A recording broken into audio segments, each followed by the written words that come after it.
Boa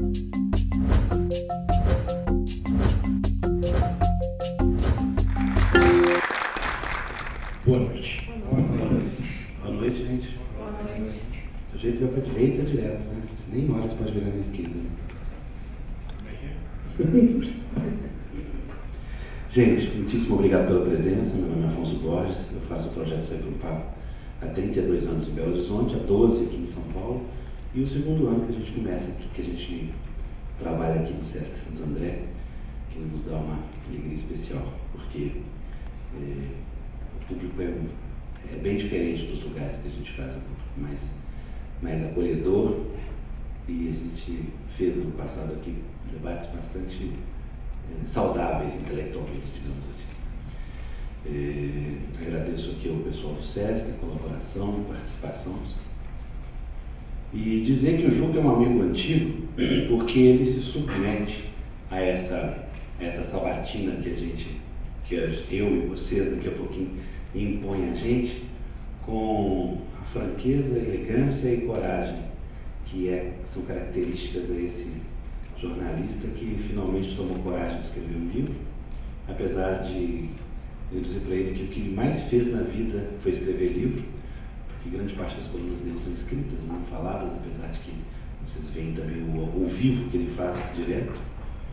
E ele está aqui para conversar sobre esse livro de memórias e sobre o que mais vocês quiserem perguntar. A gente já fez um debate desse em Belo Horizonte. Ficou faltando uma coisa que eu combinei com ele aqui, ele contar mais histórias dessa experiência vasta que ele tem no mundo do futebol. Então eu vou pedir o Juca para falar um pouco do livro e depois ele contar um pouquinho de histórias e atender às suas perguntas. Tá bem? Boa noite, Juca. Boa noite, senhor Afonso. O Afonso é muito engraçado quando ele faz esse tipo de apresentação, que na verdade é verdadeiro. O Afonso é das pessoas mais habilidosas que eu conheço para fazer as pessoas trabalharem por ele. Entendeu? É o que ele faz com dezenas de jornalistas, escritores pelo Brasil afora. Sempre com essa simpatia, com esse jeitinho mineiro, né? Fala-se manso, né? Quando você vê, você está enredado. Deixa eu dizer uma coisa para vocês. Primeiro, agradecer muitíssimo a presença de vocês, porque eu sei que vocês atravessaram, como nós, uma verdadeira tempestade para chegar aqui. Eu quero dizer, sem nenhuma falsa modéstia, que eu, no lugar de vocês, teria ficado em casa. Porque realmente hoje foi assim, de assustar. Né?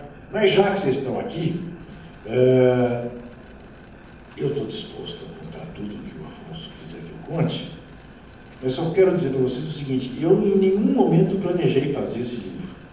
Eu fui convencido pelos editores da Companhia das Letras a fazer esse livro. E como é que eu fui convencido? Eu fui convencido assim: o Luiz Schwartz, que é o editor-chefe da Companhia das Letras, me mandou um e-mail.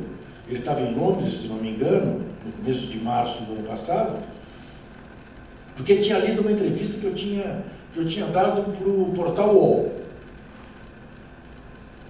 E dito: Juca, quando eu estou em Londres, quando eu chegar, vamos almoçar. Li tua entrevista, acho que aí tem um livro. E eu respondi para ele: Luiz, almoço com você com o maior prazer do mundo, mas livro não tem não. Vamos almoçar, dia 20 de março. Hoje é 20 de março. Rapaz, olha que lembrança. Olha só, faz exatamente um ano. Faz exatamente um ano. Fui almoçar com ele e com a Tina Suzuki, que é o segundo homem da editora. E fui para o almoço para convencê-lo, e tive que convencer a dois, que não existia livro. Que não existia livro porque eu achava que ninguém ia estar interessado no livro. Que não existia livro porque eu não tinha tempo para fazer um livro. E que não existia livro, enfim, porque eu era uma pessoa muito reverente a esta coisa de fazer livros e não achava que deveria fazer livro algum contando as minhas histórias. Eu estou no meio dessa argumentação, uma Tina Suzuki saca da bolsa um livro, biografia do Walter Clark, que foi o homem forte da Rede Globo, à época da implementação da Rede Globo, de televisão. com prefácio de Otto Lara Rezende, no qual o Otto Lara diz que todo mundo tem o dever de contar suas memórias, e contar tudo. Então Matias me diz, olha a importância do memorialismo. Olha o que o Otto Lara escreveu. E lê esse parágrafo do Otto Lara. E eu digo para o Matias, isso é absolutamente desonesto intelectualmente, né? Estamos aqui numa conversa, nós três, você me saca Otto Lara para me convencer, para devagar. Sair desse almoço sem estar convencido de que faria o livro e sem compromisso algum de fazer o livro. Marcamos uma outra conversa na Companhia das Letras uma semana depois. Eu fui. À tarde, uma semana depois. Ao chegar na editora, um prédio grande, com diversas empresas, a mocinha da recepção virou-se para mim e falou: o senhor é fornecedor ou autor? Eu respondi o que para ela: fornecedor o quê que eu sou? Fornecedor de nada. Eu sou autor. Autor. E achei que era importante para burro ser autor. Né? Tomei o elevador, confesso a vocês, convencido que eu ia fazer o livro. Não vou fazer doce. Eu sentei com eles, tinha mais gente depois na reunião, já mais ou menos, foi 5 minutos que eu me convenci a fazer o livro. Convenci a fazer o livro, saímos de lá com o seguinte compromisso: eu entregaria o livro até outubro do ano passado, o livro seria lançado em janeiro, fevereiro desse ano, sem nenhuma ligação com a Copa do Mundo. Não é um livro de futebol. Muito bem. Eu, no dia seguinte, sentei no sofá da minha casa, peguei o meu iPad, fiz o que eu supunha ser um esqueleto do livro, com 2 dedinhos, eu escrevo assim. Sou ótimo atirando.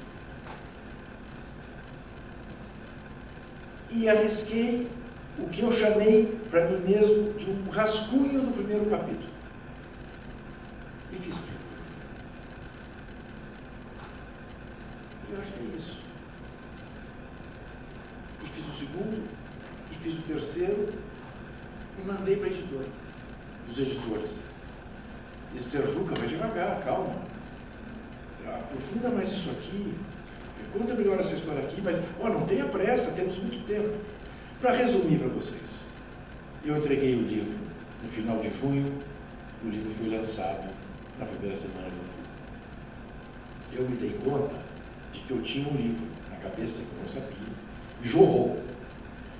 Jorrou a tal ponto que essa é a vergonha que eu tenho do livro, e não tenho vergonha de contar que eu tenho essa vergonha, que jornalisticamente, olhando para o livro, eu, assim que terminei o livro e o livro rodou, eu me dei conta que eu tinha esquecido de contar pelo menos 10 histórias que o jornalista nenhum poderia ter esquecido de contar. E eu não contei. Desde coisas dramáticas até coisas hilariantes. Porque eu não sei explicar. Confesso que perdi 2. Alguém já disse isso. Confesso que perdi 2. Confesso que empatei, né? Confesso que perdi, mas foi roubado. Enfim. Esses são os títulos que os amigos deles falaram para ele. Isso. Reclamando. Isso. Mas o fato é que o livro foi assim. Foi uma coisa que acabou sendo extremamente prazerosa e que eu fiz o tempo inteiro sentado no sofá de casa com o iPad. Não fiz no micro, tem uma coisa solene, né? Sentado. Não. Foi absolutamente informal. E eu acho que, pelo menos, se esse livro tem algum mérito, é essa informalidade na maneira de contar as coisas que eu conto. Dito isso, estou aberto às suas perguntas, sempre capciosas. Beleza. Conta então uma das histórias que não entrou. Então, veja bem, tem uma coisa, eu te confesso que eu matuto com isso. Até hoje, outro dia falando com os meus filhos, chegamos um pouco a uma conclusão que talvez seja verdadeira, mas certamente não foi pensada. Eu perdi meu pai de maneira dramática. Meu pai foi morto num assalto à minha mãe, na porta da casa dele, numa ruazinha sem saída, no Itaim Bibi, meio-dia. Meu pai era procurador de justiça. O cara arrancou um cordão no pescoço da minha mãe caiu no chão, o cara pisou na minha mãe. Minha mãe tinha feito uma cirurgia, tinha tirado o seio, tinha uma liga no seio. E meu pai sai da casa e berra o cara, segundo as testemunhas. Não faça isso! E o cara dá um tiro. Meu pai é uma figura absolutamente importante e presente na minha vida. É tudo que eu tenho, eu herdei dele. Preocupação em ser direito e o Corinthians. Não me deixou um tostão. Não precisava. Eu faço diversas referências ao meu pai no livro. Meu pai era o meu guru e dos meus amigos. Era um homem de uma cultura solidíssima. Meu pai não me deixava dizer que eu era ateu. Ele dizia, diga que você é agnóstico, porque você não tem cultura para dizer que é ateu. E eu não contei a história de como meu pai morreu. Por que não contei? Da mesma maneira que eu apenas passo pelo fato de que eu tenho filho com 3 mães diferentes, e isso para mim é muito claro, não quis entrar em nenhum detalhe para não magoar nenhuma das 3 com as quais eu me dou muito bem até hoje, pode ser nada mais pessoal do que isso que eu acabo de contar. Mas eu acho que eu deveria ter contado. E não contei. Como não contei, e aí vamos para a parte variante, que às vésperas da Copa de 94 nos Estados Unidos,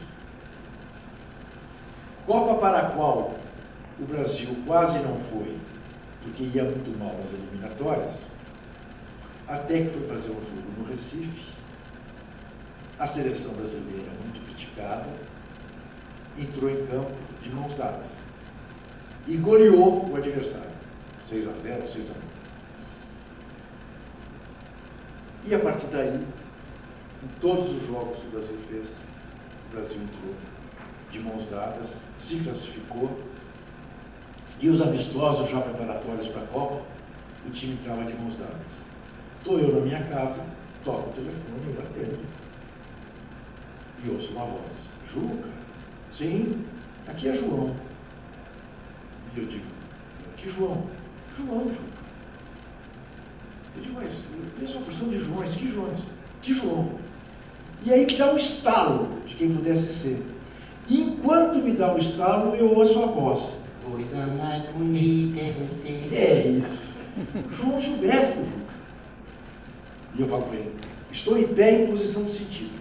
Eu nunca tinha conversado com o João Gilberto. Nunca tinha visto o João Gilberto, a não sei shows que eu ia, mas nunca troquei palavra, não conheço, nunca mais voltei a falar com ele. Nossa conversa se resume a esse telefonema que não levou mais de 1 minuto e meio. Aí ele disse assim: ô Juca, estou ligando para você por ter certeza absoluta de que você não vai me trair e não vai publicar o que eu vou lhe pedir. Mas peça a Parreira para falar com os jogadores, parar com essa frescura de entrar de mão dada, porque isso não é uma coisa brasileira. Já foi, já deu. Na Copa não vamos passar essa vergonha. Não me deu tempo de falar: tá bom, João, eu vou fazer o pedido. Não, jura. Você não podia falar com o pai dele? Não, eu só disse: não pode falar para ninguém. Não pode falar para ninguém. Fica entre nós, fui eu que pedi. Desligou o telefone. E eu não podia. Eu comentava com a minha mulher, dizendo: sabe quem era? Ela vai achar que eu estou mentindo, não é possível. Né? Bem, chegamos nos Estados Unidos. Primeiro dia de treino no Brasil, enquanto Parreira chama ele de lado e fala: professor, eu vou lhe fazer um pedido que eu recebi de um gênio da raça, que eu não posso lhe dizer qual é, porque ele me pediu encarecidamente e eu não vou trair.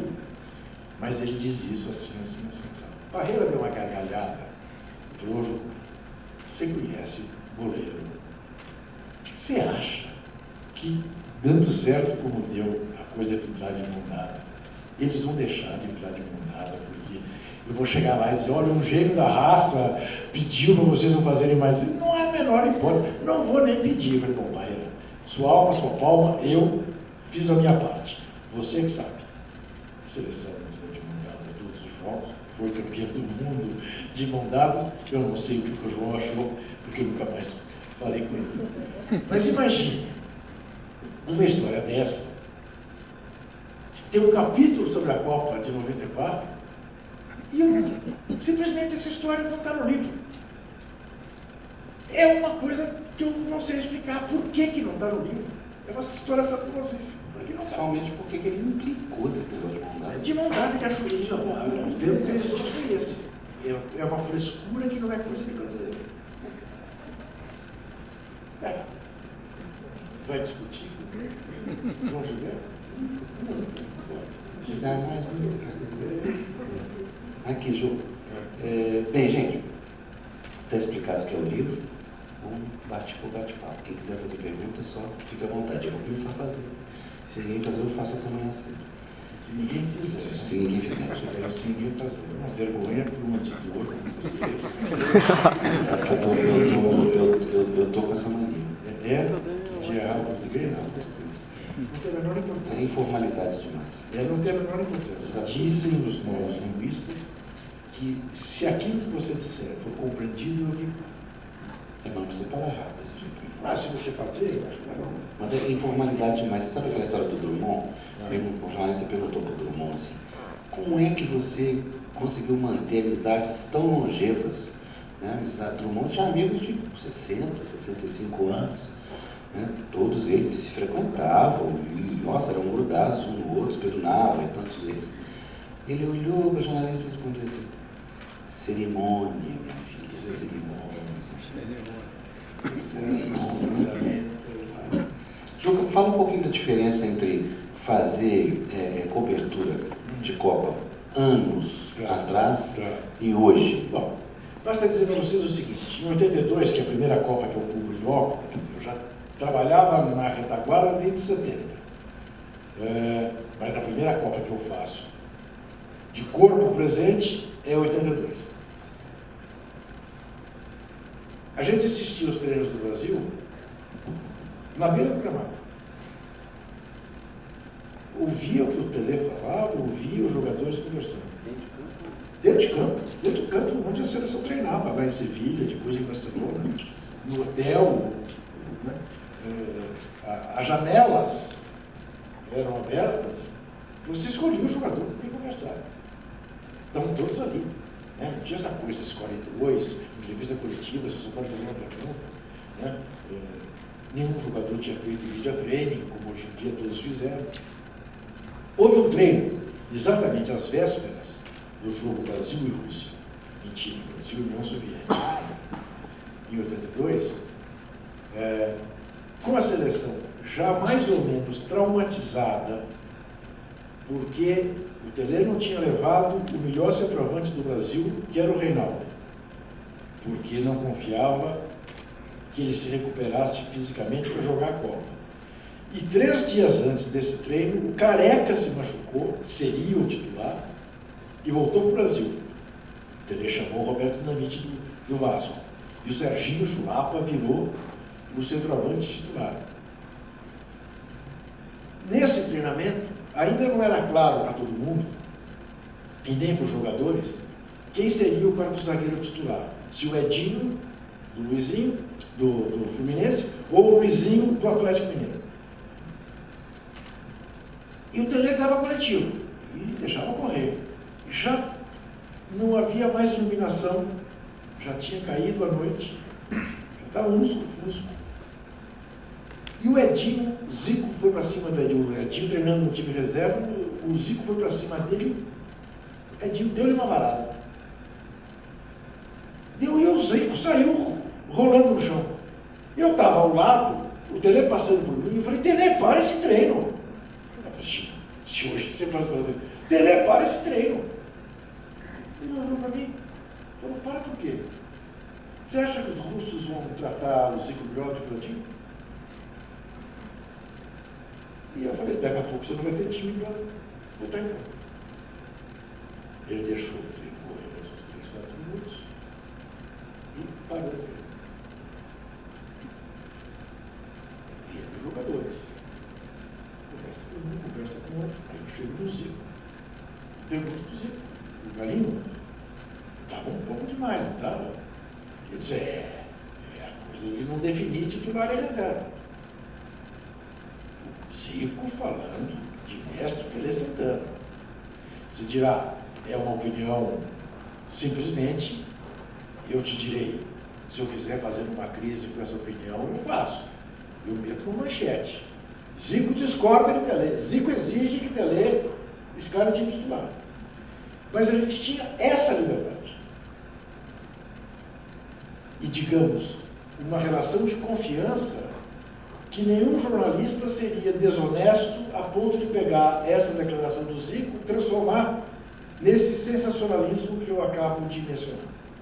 Hoje em dia, você vai para uma sala que nem essa, uma mesa, um painel de patrocinadores, 2 jogadores escolhidos pela CBF, com o assessor de imprensa da CBF, escolhendo quem pode fazer pergunta, quem não pode. Eu, em regra, não sou escolhido, não sei porquê, e outros chatos também não, entendeu? E acaba sendo isso. Se você não tiver uma relação pessoal com um jogador, a ponto de ter o número celular dele, você não faz matéria exclusiva, você não tem uma conversa com ele. Né? Então, você tem essas coisas. E aí, você tem surpresas. Véspera de Brasil e Alemanha, 2 dias antes. Essa história está no livro, eu acho. O que tem mais essa eu me esqueci. Ter 35 anos tem esse problema, você começa a esquecer das coisas. Nós escrever no iPad. É isso. Toco meu telefone. O Filipão tinha me telefonado logo no começo da cobertura em Teresópolis, porque quando eu cheguei em Teresópolis, onde a seleção estava concentrada, eu fiz uma nota no meu blog, jocosa, sem nenhuma intenção mais séria, dizendo que tinha procurado muito a cevada que a Brahma Especial da Copa teria usado e que estava muito decepcionado, porque eu passei muito barro, perguntei para muita gente e não achei a orientação de cevada. Claro, era uma fantasia, que alguém tinha feito cerveja especial da Copa conservada, plantada na Granja Comari. Mas ponto, era uma coisa de 7 linhas, não vai, isso é uma brincadeira. A Ambev, principal anunciante do país, enlouqueceu, fez uma nota oficial, exigiu que o UOL publicasse, exigiu que a Folha publicasse. Eu não tinha publicado na Folha, essa nota saiu no meu blog. E as chefias me procuraram, o Juca briga para mais de metro, porque é bom mesmo. E eu disse, então agora é para valer. Aí eu fui ouvir os cervejeiros, é uma região, Petrópolis, Teresópolis, é uma região de cervejas artesanais da melhor qualidade. Ouvi os cervejeiros, todos disseram, olha, tinha que ter plantado a granja inteira durante 2 anos para que pudessem fazer cerveja dessa cevada. E tem mais, coisa que eu não sabia, nem tinha obrigação de saber. Cerveja nenhuma no Brasil hoje, das industrializadas, exceção feita a Heineken, é feita com cevada, são todas feitas com milho. Então a tua nota está certíssima. E eu publiquei isso tudo. Suco de milho transgênico. Eu publiquei isso tudo. No mesmo dia. Toca o telefone e fica. Bate, não te mete com essa gente que é muito poderosa. Juca, Eu filmei aqui, tinha uma plantação de cevada. Eu falei, Filipão, eu não nasci ontem, eu vi onde tinha. Eu tenho uma foto, Filipão. Tem uma plantação de cevada que foi feita de 10 metros quadrados para você fazer um filme. Ah, tio, tu sabes então disso? Eu pensei, então tá bom, mas eu te queria que tu não entrasse numa fria, porque estão falando que vão te acionar e não sei. E aí a agência de propaganda que havia feito o filme também fez notas dizendo que havia cevada e tal. Bom, é óbvio que a Ambev perdeu essa briga, acabou isso indo para o CONAR, e para minha decepção, a resolução justa, equânime do CONAR foi de dizer que nenhum anúncio a Ambev dizia que 100% da cerveja era feita com cevada da Granja Comari. Quando a questão não era essa, porque nem 1% da cerveja era feita. Nada era feito. Nem a cerveja sem álcool. Bom, mas eu fiquei surpreso de o Filipão ter me ligado. 2 dias antes do jogo Brasil e Alemanha, ele toca o telefone. É claro, eu tinha guardado o telefone dele, está lá Filipão até. Fala, professor. Tchê, tu achas que eu vou entrar contra a Alemanha depois da manhã retrancado ou vou atacar eles? Eu falei, professor, se eu te conheço, vai entrar retrancado. Vai estar enganado, tio. Vou para cima deles. Não sei se governaram com o William. Acho que governaram. Porque ele vai jogar no Mineirão diante da torcida do Galo. Porque se nós perdermos, não vou dar a vocês o direito de dizer que eu me acovardei. Vou perder feito macho, tio. Falei, tá bom, Filipão. E ainda, para ser bem honesto, muito honesto, ainda disse a ele, ô Filipão, vamos lá também, né? Tá bom, vamos jogar sem o Neymar, vai fazer falta. Mas o Neymar jogou pela Argélia, a Alemanha para ganhar da Argélia fez isso. Então, também não é esse bicho-papão todo. Eu publiquei isso no dia seguinte, na minha coluna na Folha. Nenhum jornalista, disse, opa, porque o título da coluna era Brasil vai ao ataque. Nenhum jornalista, e eu trabalho não apenas na Folha, não apenas no UOL, também na ESPN, também na Rádio CBN, e participo dos debates, das mesas redondas, nenhum jornalista disse que o Filipão está louco, ele tem que retrancar, senão vai levar um saco. Nenhum. É claro que depois ele tomou um 7-1. Você fala, Filipão, devias ter retrancado. Óbvio, mas antes não.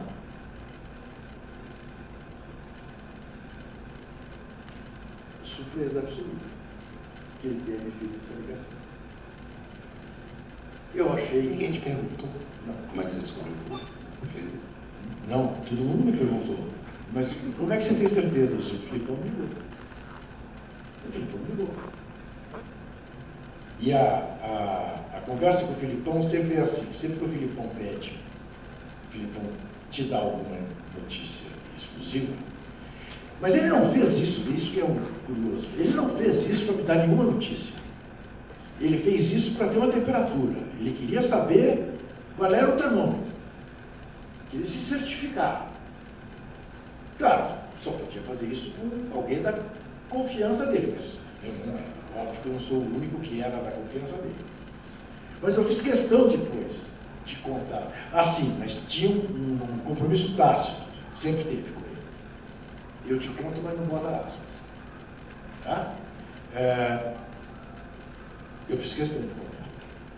E fiz questão de fazer esse raciocínio. Olha, foi legal, eu também agora estou crítico, acho que ele errou. Agora, ele errou, eu errei. Porque eu disse também para ele, eu reforcei que a ausência do Neymar não podia ser motivo de covardia, porque afinal a Argentina não tinha Neymar quase, e complicou a vida da Alemanha, e aquilo acabou sendo um fuzilamento. Se só ele fosse responsável. Embora, confesso a vocês também, eu me surpreenda com 2 personagens daquele jogo. Ele e o goleiro Júlio César. O Júlio César, porque pela experiência que tinha, depois que tomou o segundo gol, ele tinha que morrer. Cai morto, estatelado na pequena área. O goleiro é o único jogador que tem tempo disponível para ser atendido pelo médico. Ficava lá 15 minutos, morto. Morto, ninguém móvel. Não, ninguém me tira daqui. Enquanto isso, dava tempo de jogador começar, de Filipão começar e dizer, ó, dá nova saída e bola para o mato. Nós vamos jogar até o fim do primeiro tempo, bola no mato, vamos tentar ver no intervalo se a gente organiza um mínimo aqui para tentar empatar esse jogo. Mas futebol, no primeiro tempo, não tem mais. Não. Não só o Júlio César não fez isso, como o Filipão não invadiu o campo. Eu até entendo que ele não tenha invadido, porque o Filipão era de jogar a bola reserva dentro do campo, de mandar o massagista entrar, do Gandula fazer o diabo. O Filipão nunca teve muitas preocupações éticas na vida. Eu até entendo que diante do mundo inteiro ele tenha ficado com vergonha. Vou fazer aqui um escândalo, não fica bem, vou me comportar. Mas o Júlio César podia fazer, eu não entendo. Ele não tem mandado, o Júlio cai e não levanta mais. Não levanta mais, fica aí. Até te resolver o que vai fazer na vida. Eu não entendo. Por que eu não entendo? Não é porque que isso seria uma jogada genial. Conta um episódio que não está no livro, nem teria que estar, mas que está num outro livro de um jornalista uruguaio brilhante, Franklin Morales, que escreveu um livro cujo título é Maracaná, Los Labirintos de uma Vitória, que é, na verdade, a história da Copa de 50, mas é uma biografia do Obdúlio Varela, que era o capitão da seleção uruguaia na Copa de 50, negro, que é curioso pensar, porque logo depois da Copa de 50, quando se escolheram 2 jogadores negros para serem bode expiatório da derrota, né, o Barbosa e o Bigode, escreveu-se, falou-se muito, né, sobre o quanto a escolha desses 2 revelava do racismo no Brasil, né? Escolher os negros para serem os responsáveis. E, curiosamente, o mesmo Brasil elegeu o Obdúlio Varela como o grande nome da Copa, que também era negro. Né? E você é o único negro do time? O Obdúlio? Não. Mas é como se dissesse que os negros uruguaios são melhores que os nossos, né? Que os japoneses, né? Lembra? Os nossos japoneses são melhores que os deles. Bom, mas o Obdúlio conta, nesse livro conta-se o seguinte: o Brasil faz 1-0, gol do Piazza. Um gol absolutamente legal, não cabia dúvida. O Obdúlio Varela chama um intérprete para falar com o juiz, para reclamar de um impedimento. E ele dá uma entrevista para esse jornalista uruguaio. E ele diz: quando o Brasil fez o gol, o Maracanã veio abaixo. E eu olhei para a cara dos meus companheiros, todos eles estavam com cara de que queriam correr para debaixo da cama e chamar a mãe. Eu falei: eu preciso parar esse jogo. E a minha conversa com o juiz, Mr. Ellis, não me lembro em inglês, com o intérprete, levou uns 3 minutos. Eu reclamava por reclamar, sabia que o gol era legal. Mas quando eu acabei de reclamar, e o intérprete foi embora, e o juiz autorizou a volta do jogo, o Maracanã já estava apaziguado. Aquele ruído já tinha analisado. A gente podia voltar a jogar futebol. Se o jogo recomeça em seguida ao gol, tomaram 2, tomaram 3, como a gente tomou do Alemanha. Uma história que o mundo do futebol conhece. E nós tomamos 3, 4, 5. Olha, está no livro. Desse jogo, eu tenho uma história que eu acho uma delícia. Tinha uma jornalista alemã que eu conheci quando cheguei a Teresópolis para cumprir a Copa, que estava no Brasil já havia 1 ano, mandada pelo jornal dela para cobrir a pré-Copa. Ingrid. E eu a encontrei, conversamos, e todo dia depois dos treinos, ela vinha conversar para tentar entender alguma coisa que ela não tinha entendido direito e tal. Ela falava português já. E a gente conversava. No intervalo do jogo 5-0 para a Alemanha, eu saio da minha posição na República de Imprensa para ir buscar uma garrafa de água, e a encontro no caminho, indo também buscar uma garrafa de água. Aí ela olha para mim e fala assim: Juca, o que está acontecendo? E eu falei: eu não sei. Juca, eu não consigo ficar triste. Eu não consigo. Não, eu digo, Ingrid, eu não sei. Eu não consigo ficar triste. E eu não consigo ficar alegre. Parece um jogo de adultos contra crianças. Eu falei: acho que você não foi, charada. É um jogo de adultos contra crianças. Tamanha era a diferença do que a gente estava vendo. Eu estava escrevendo, foi o fechamento mais simples de toda a Copa do Mundo na minha vida. A coluna da Folha estava pronta na hora que o juiz apitou o apito final. Eu só tinha deixado aberto o placar final. Quando terminei a coluna, estava 6-0 para a Alemanha. Eu tive que mexer por 7-0, depois mexer por 7-1. Mas a coluna estava escrita. Do terceiro para o quarto gol, eu escrevendo e olhando para o campo, quando eu vi o quarto gol, eu falei comigo mesmo: esse gol eu já vi. Como se eu estivesse vendo o replay. Eu falei: não, peraí, não é na televisão que eu estou vendo. Tamanha a facilidade e a semelhança entre os dois gols. E é a tal história. As pessoas pedem: mas o que explica esse jogo? O que explica esse jogo é não ter explicação.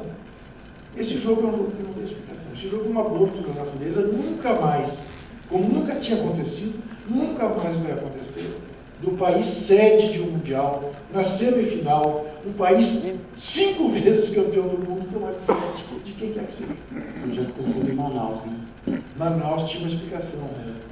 Sem Belo Horizonte. Mas é que Minas, né? É isso. Minas é uma terra que nos deu Magalhães Pinto, né? Juca que foi. Aécio Neves. Não quis esperar outra coisa de mim. Se respeita Belo Horizonte. Infância lá em Belo Horizonte. Passei. Grandes momentos. É verdade. Gente, vamos fazer pergunta? Bora? Quem quer fazer primeiro? Lá atrás. Eu só quero lembrar uma coisa. Não existem perguntas indecorosas, só respostas. Boa noite, como é que você chama? Boa noite, Edson. Juca, orgulho estar aqui com você. Obrigado. 2 perguntas. Fazer que nem o repórter ESPN, 2 perguntas aqui. É possível? 2 perguntas? 2 numa só. A primeira é relacionada ao Timão. Você sempre, em todos os momentos que você fala que o Corinthians ficou um tempão sem ganhar do Santos. Você nunca cita que foi em Campeonato Paulista. É verdade, mas é o que vale. Eu acho uma tristeza você falar isso da gente, porque a gente ganhou do Santos 3 vezes nesse intervalo. É que nem dizer que o Corinthians ficou 23 anos sem ser campeão, ganhou torneios, não é? Mas o que valia era o Campeonato Paulista. Não, mas é triste. Não, Zuca, não dá essa moral pra ele. Mas Edson do céu, no dia que o Corinthians ganhou do Santos, tanta essa coisa era absolutamente um trauma na vida de nós todos, que nós saímos do Pacaembu cantando 1, 2, 3 do Santos feliz, depois de 11 anos sem ganhar dos caras. Com o Pelé e com o Edu, o Santos tomou, não vou dizer porque aqui tem senhoras na barriga. Tá. A segunda questão, Zuca, é em relação à liderança, porque quando a gente vem na Copa de 62, eu não era nascido, mas é público e notório. Você até citou sobre o pênalti que não houve do Newton Santos. Sim. O pessoal reclama dos 2 passes, mas o pênalti não houve. Sem dúvida. Ponto. Mas o Newton Santos pega a bola no fundo da rede e sai andando e comendo todo mundo. Você falou do Varela que usou uma outra artimanha. Não tem isso no Brasil. Eu não vejo nenhum brasileiro, nenhum jogador do Brasil, acho que nem 82, se 82 tivesse talvez uma liderança, não técnica, mas uma liderança mais firme, talvez, não teria levado o terceiro gol. O terceiro gol foi um escanteio que ele está sozinho e cabeceia para escanteio. Ele podia ter jogado a bola para fora, ninguém viu o lance antes do escanteio. É engraçado isso. Escanteio foi estúpido. Mas eu não vejo desde 82 uma liderança, um Batista, um Chicão, que pegasse a bola embaixo do braço e falava: pessoal, vamos perder para esses caras aqui? Olha todo mundo olhando a gente. Eu não vejo nem na arquibancada e nem dentro do campo, desde 82. Talvez o Romário em 94 tivesse uma liderança malandra. Você vê isso aqui no Brasil? Você acha que isso está fazendo falta? Então, Edson, nessa seleção de hoje, eu de fato não vejo. Eu te diria que em 82 acho que isso está sendo injusto. O Falcão tinha essa liderança, o Zico tinha, o Sócrates tinha, ali que você tinha um bando de líderes. O que ali não houve é que eles não acreditavam na possibilidade de perder de ninguém. Aquele time tinha plena consciência do seu poderio e não achava que pudesse perder de quem quer que seja. Então, mesmo ao tomar o terceiro gol, o time achava que se classificaria, que no mínimo empataria com a Itália. O Batista estava naquele time, embora não estivesse naquele jogo. Mas você tinha ali não apenas jogadores ultra experientes, como você tinha o capitão do São Paulo, que era o Oscar, o capitão do Corinthians, que era o Sócrates, O Júnior. o capitão do Flamengo, que era o Júnior. Você tinha. A gente sempre procura, e vejam, o episódio não é do Milton Santos, quem pega a bola na rede e sai com ela é o Didi. É o Didi contra a Suécia, logo que a Suécia empata o jogo, ele diz que a Suécia faz 1-0, ele não viemos aqui, viajamos até aqui para perder para esses caras de pau, vamos ganhar e pagar 1 por 1. Se não tivesse ganho, a gente não lembraria dessa história. Como ganhou, isso vira um momento chave. Se o Brasil, se o Oscar empata aquele jogo, o Zoff não faz a defesa maluca que fez, que é uma coisa curiosa também, a gente fala muito da defesa do Banks, né, no jogo Brasil-Inglaterra na Copa de 70, e fala menos dessa defesa do Zoff, que não é uma defesa menor do que aquela defesa do Banks, sem se dizer que o significado é de outra ordem. Mas se o Oscar faz aquele gol, estaríamos dizendo que o time tinha um líder na defesa, um líder no meio do campo, um líder... Entendeu? A história do futebol não é diferente da história da humanidade. É invariavelmente contada pelos vencedores. E aí os derrotados acabam sendo menosprezados. O Romário te conta uma história que eu acho que está no livro. Em 94 ainda você podia frequentar, estar no mesmo hotel em que a seleção brasileira estivesse. Estávamos no mesmo hotel quando o Brasil ia começar a jogar as oitavas de final. Ia enfrentar os Estados Unidos em São Francisco, no dia 4 de julho, Independence Day. Eu desci para tomar café da manhã, o Dunga estava sentado com o Romário, à mesa, tomando café deles. E o baixinho me chamou: senta aqui, senta aqui. Sentei. Nós vamos conversar. E eles me sacaneavam muito, porque diziam que eu era a viúva do time de 82 e 86. Eu, com alguma frequência, escrevia ou dizia que preferia perder uma Copa, como nós perdemos em 82, a ganhar uma Copa, como a gente quase ganhou em 78.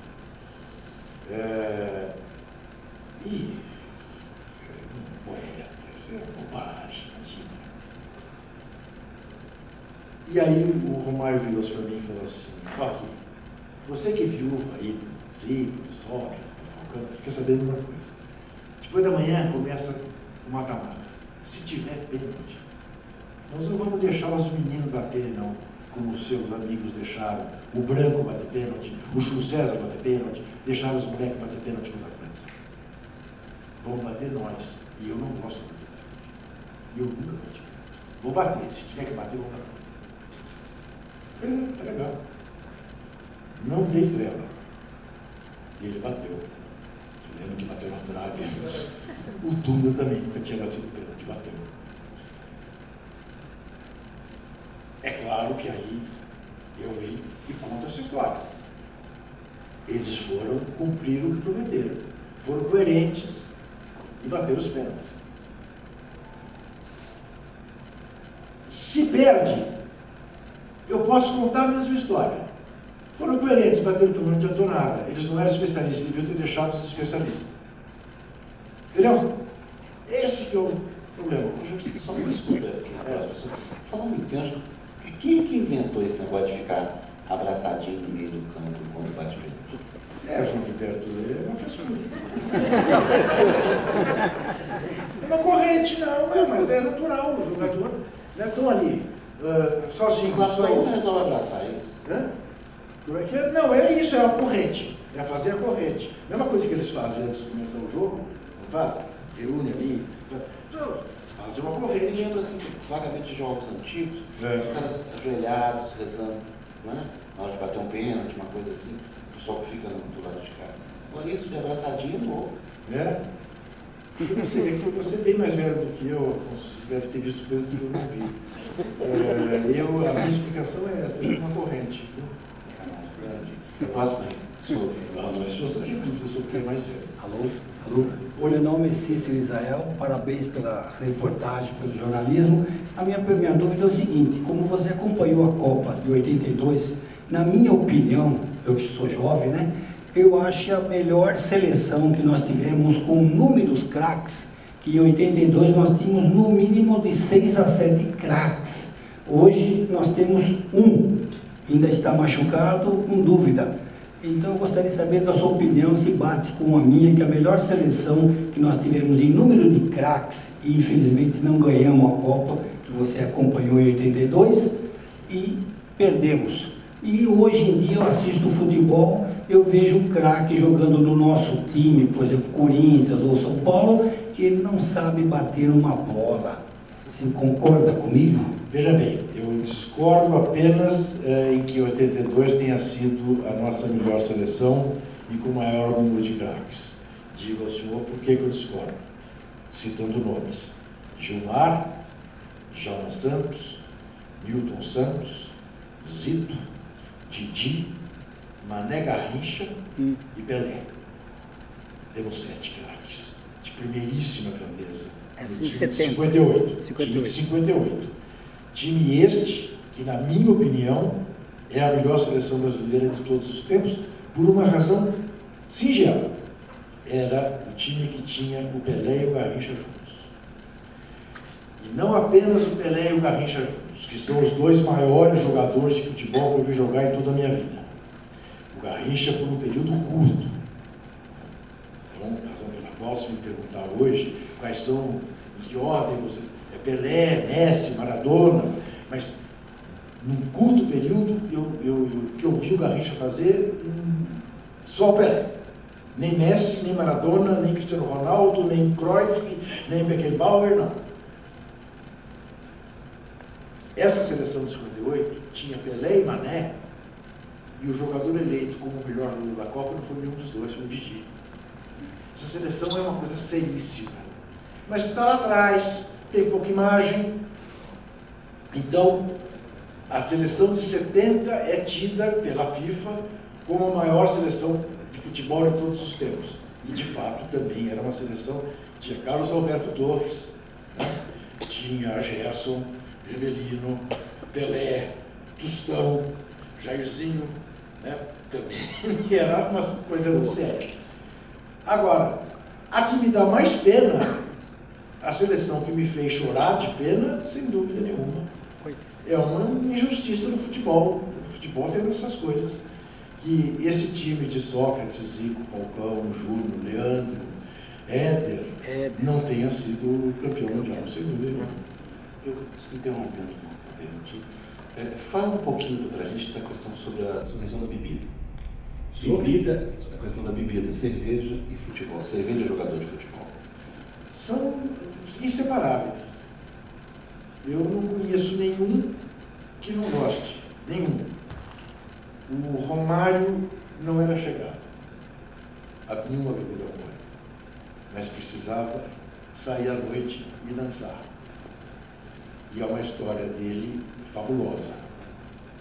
Eu jogava no Barcelona, era técnico do Barcelona, Johan Cruyff, holandês genial, não apenas dentro de campo, mas como treinador, está na base deste grande Barcelona, do trabalho do Guardiola, e o Romário jogando mal, rendendo pouco.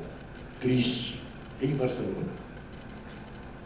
Barcelona tem uma política de ter torcedores que funcionam como espiões do clube, que vão para a balada à noite e se encontram jogadores do Barcelona, comunicam a direção do clube. E o Romário foi, algumas vezes, foi denunciado, trancou-se no hotel. E o Cruyff perguntou para ele, o que há? Tu te sentindo triste? Foi claro, estou triste. Não posso sair à noite, estou triste. Mas como não pode sair à noite? Saio à noite, nego deda, chateio, não estou saindo. Não, espera um pouquinho. Na entrevista coletiva daquele dia, isso era uma terça-feira, o Barcelona ia jogar com o Real Madrid em Santiago Bernabéu. Na entrevista coletiva, o cara falou assim, olha, queria avisar todos vocês da imprensa que eu autorizei o Romário a sair todas as vezes. Ele é profissional, ele vai estar aqui às 9 horas da manhã para treinar, ele faz da vida dele fora do campo o que ele quiser. Ele não bebe, ele não fuma, ele gosta de sair para dançar, ele vai sair para dançar. Estão avisados. O Romário saiu terça-feira, quarta-feira, quinta-feira, sexta-feira, sábado concentrou. Domingo foi 5-1 para o Barcelona, fez 4 gols. Quando acabou o jogo Barcelona e Real Madrid, na entrevista do Cruyff, o Cruyff virou para a imprensa e disse, eu queria dizer a vocês que a partir de agora o Romário está obrigado a sair das O Sócrates contava o seguinte, quando houve a democracia corintiana, houve de maneira muito forte uma reação da imprensa esportiva de São Paulo, que sempre foi muito reacionária, muito contra qualquer tipo de avanço, porque era uma democracia de quarto, e porque os jogadores resolveram, após os treinos, ir tomar cerveja no bar, chamado Bar da Torre, no Parque São Jorge. Tá? E eu um dia perguntei para o Marlon, será que precisava? Vocês não acham que é um pouco de provocação? E todo mundo tomar cerveja? Vocês viram, Juguinha? Não sei porque ele me chamava de Juguinha. Vocês viram que eu tenho corpo e joguei basquete para valer. Isso é uma burrice. Porque jogador de futebol gosta mesmo de cachaça. E quando o jogador de futebol sai do treino e vai para casa, ele chega em casa, ele toma meio litro de cachaça. E uma cervejinha para rebater. Aqui, no Bar da Torre, na frente dos sócios do Corinthians, ninguém desce um engradado de cerveja e enche a cara de cerveja. Todo mundo toma no máximo 2 cervejinhas e vai embora para casa feliz da vida e hidratado. Cerveja tem. Cerveja tem médico. Hidrata as pessoas. Mas nego prefere que os caras façam as coisas escondidas, porque o que você não vê é o coração consciente. Né? Da mesma maneira, houve um momento que se criticava os jogadores do Corinthians, porque eles iam muito esculhambados, vestidos de maneira esculhambada para os treinos. Bermuda, esse sandália de dedo. Comparem com os jogadores do Milan, vão todos. Eles resolveram que no dia seguinte iam todos de paletó e gravata. A direção do Corinthians pediu imediatamente que eles voltassem de bermuda e camiseta. Porque eles de paletó e gravata era uma coisa assim absolutamente abaixo da crítica. Entendeu? Porque era a camisa de bola aberta e a gravata de nó, tudo estudado. É isso. Aquele com a camisa do Corinthians ali. Aqui, olha, era ele o terceiro. Será o quarto. Mas o quarto?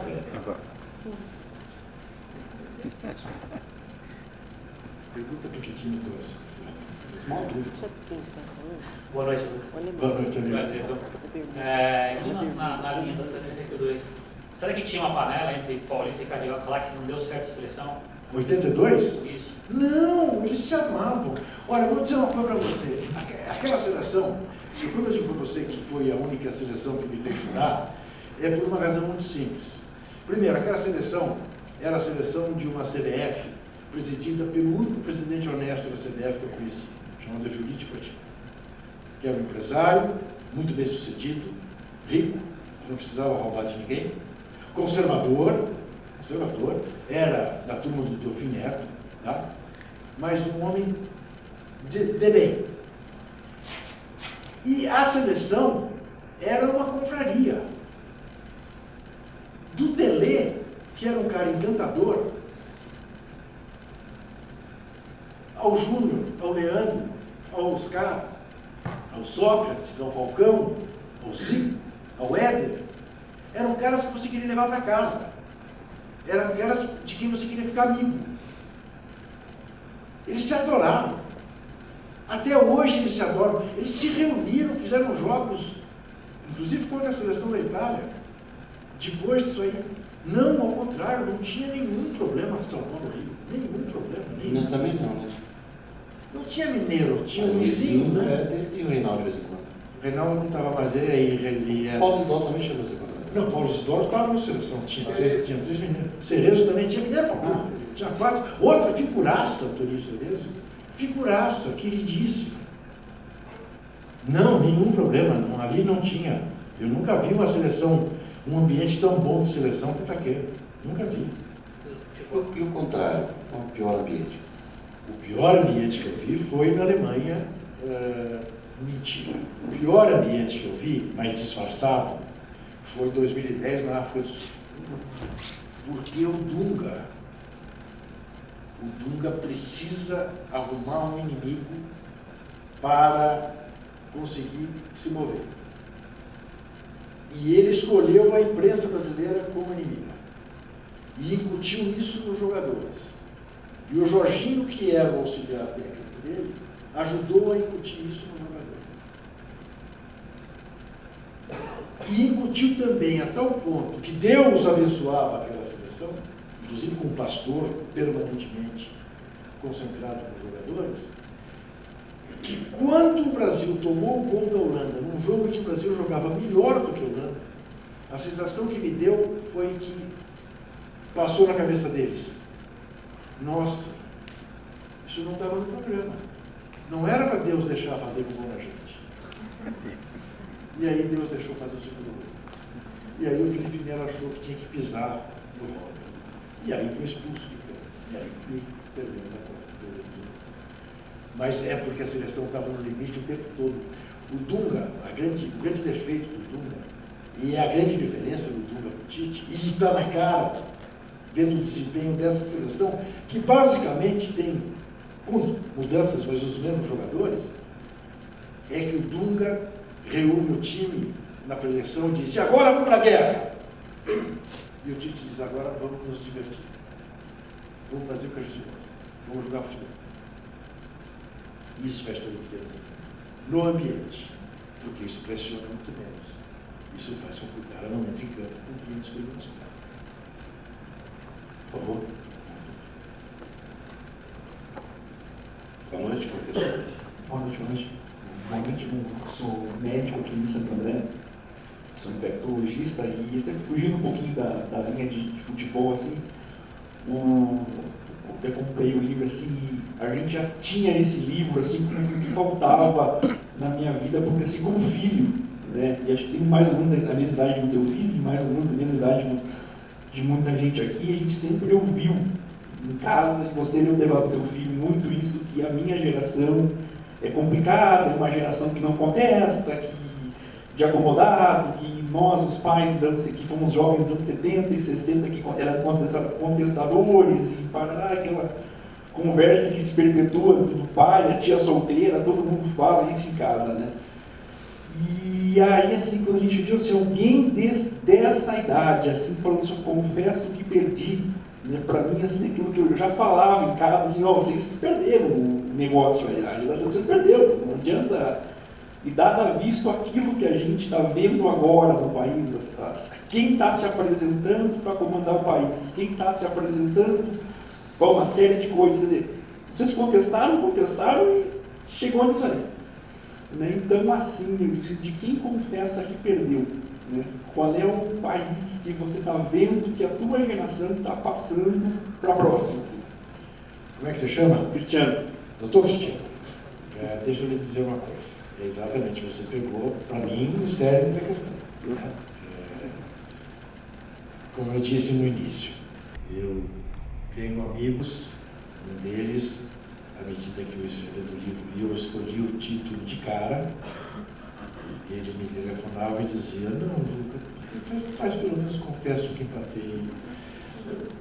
Aí o outro disse, não, você confessa que perdi, diga que foi roubado. Não, melhor assim, confesso que perdi, mas foi roubado. Mas foi roubado. Seria demagógico, seria mentiroso eu dizer que eu sou um cara derrotado. Evidentemente que eu profissionalmente me dei muito bem, pessoalmente, felizmente, me dei muito bem, tenho 4 filhos adoráveis, 2 netinhas que são a paixão da minha vida. Tenho um padrão de vida muito melhor do que eu imaginava que teria quando comecei a minha vida profissional. Mas aos 17 anos eu era militante de grupo clandestino de combate à ditadura. Eu sonhava com o Brasil, que está a léguas de distância do Brasil que nós temos hoje, do Brasil que nós estamos entregando para os filhos e para os netos. Quando eu comecei a minha carreira como jornalista, eu imaginava um futebol hoje no Brasil semelhante à NBA do basquete americano. E o que nós temos? Temos um país exportador de pé de obra, que os nossos ídolos não ficam. Um deles, à medida que eu escrevi do livro, e eu escolhi o título de cara, ele me telefonava e dizia, não, Juca, faz pelo menos confesso que empatei. Aí o outro disse, não, você confessa que perdi, diga que foi roubado. Não, melhor assim, confesso que perdi, mas foi roubado. Mas foi roubado. Seria demagógico, seria mentiroso eu dizer que eu sou um cara derrotado. Evidentemente que eu profissionalmente me dei muito bem, pessoalmente, felizmente, me dei muito bem, tenho 4 filhos adoráveis, 2 netinhas que são a paixão da minha vida. Tenho um padrão de vida muito melhor do que eu imaginava que teria quando comecei a minha vida profissional. Mas aos 17 anos eu era militante de grupo clandestino de combate à ditadura. Eu sonhava com o Brasil, que está a léguas de distância do Brasil que nós temos hoje, do Brasil que nós estamos entregando para os filhos e para os netos. Quando eu comecei a minha carreira como jornalista, eu imaginava um futebol hoje no Brasil semelhante à NBA do basquete americano. E o que nós temos? Temos um país exportador de pé de obra, que os nossos ídolos não ficam aqui. Temos um futebol de clubes que é o equivalente, sendo generoso, à 2ª divisão mundial. A 1ª divisão está na Espanha, está na Itália, está na Alemanha, está na França, está na Europa. Então eu não posso dizer que eu ganhei. Porque o Brasil é um país profundamente injusto, o Brasil é um país profundamente violento, o Brasil está vivendo a crise que está vivendo, nada perto do que eu sonhei. Com equívocos, sem equívocos, com idealismo, sem idealismo, mas nada perto do que eu sonhei. Nem no futebol, nem no país, que é mais importante que o futebol, evidentemente. Então, é evidente que o livro é uma apropriação, o título é uma apropriação indébita, né, do Confesso que Vivi do Pablo Neruda, e é também uma homenagem ao Darcy Ribeiro, ao grande educador Darcy Ribeiro, que dizia se orgulhar das derrotas dele e que teria vergonha de estar ao lado dos vencedores. Então esse é o espírito, essa é a chave. Eu quase todas as entrevistas que dei, a primeira pergunta foi essa, né? Mas por que confesso que perdi? E eu dizia assim, você me obriga a fazer um spoiler, porque está no fim do livro, né? Como estou fazendo aqui agora, por causa disso. Mas é isso mesmo, é isso mesmo. Veja, tem um desencanto aí? Tem, mas não tem uma desistência. Confesso que perdi não significa que eu desisti, que eu não vou continuar, até porque eu não tenho outra alternativa na vida, aos 68 anos de idade. Não vou mudar. Eu vou continuar, mesmo que seja dando murro em ponta de faca. Ah, você tem 68? Eu sei que não parece, mas não esconde idade. Tá? Você tem quanto? 72? 72. Você aparenta que está aí. Não tem mais cabelo branco. Isso passa. Aqui, desculpa me interromper. Por favor, você está na hora de pertinho de 9h15, tá? Não deixa de falar da gente, da sua experiência com a literatura, principalmente hoje, né? Que você fez as contas, né? Quantos anos anteriores? 52, faleceu 53 para Graciliano Ramos, 53 para autor de sua preferência. São 65 anos. Né? Estava um pouco 53 para 2000, 47. 47. Mais 18, 65. É isso mesmo. É claro, 65 anos que morreu. Graciliano Ramos, que é o meu autor. Isso é uma mágica, né? Aquelas coisas que as pessoas falam. Qual é o melhor livro que você leu na sua vida? Qual é o melhor filme que você viu na sua vida? Eu só sei responder assim, peremptoriamente, qual é o melhor jogador de futebol que você viu na vida? Foi o Pelé. Qual foi o maior jogador de basquete que você viu na sua vida? Foi o Michael Jordan. Qual foi o maior piloto de automobilismo que você viu na sua vida? Foi o Michael Schumacher, já começa a apanhar por causa do Ayrton Senna. O Graciliano Ramos é o escritor brasileiro que mais fez a minha cabeça.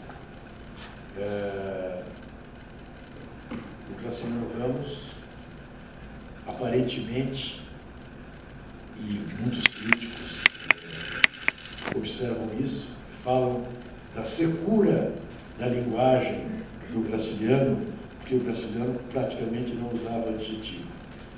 E eu sempre me revoltei contra quem vê no texto do Graciliano secura, porque eu vejo doçura sem necessitar de adjetivos. O Graciliano Ramos é uma faca afiada o tempo todo. Não há uma frase do Graciliano Ramos que não te faça parar e pensar. Memórias do Cárcere é uma obra monumental, eu acho, considero. Monumental. Se fosse escrita em inglês ou em francês, ele teria ganhado o Nobel da Literatura e esse seria um dos livros mais famosos do mundo. Como Camões, ele paga o preço de escrever em português. Como essa, ele paga o preço de escrever em português. Mas, Afonso, eu não consigo pensar a minha vida longe dos livros. Não consigo. E não precisa ser necessariamente os clássicos. Né? Eu recomendo, aliás, a vocês, pelo menos ainda não é um clássico, vai ser lançado agora sexta-feira em São Paulo, na Vila Madalena, ali na livraria da Vila, o terceiro livro dos Zé Trajano, Os Benedetinos, que é uma delícia de livro. É uma delícia de livro.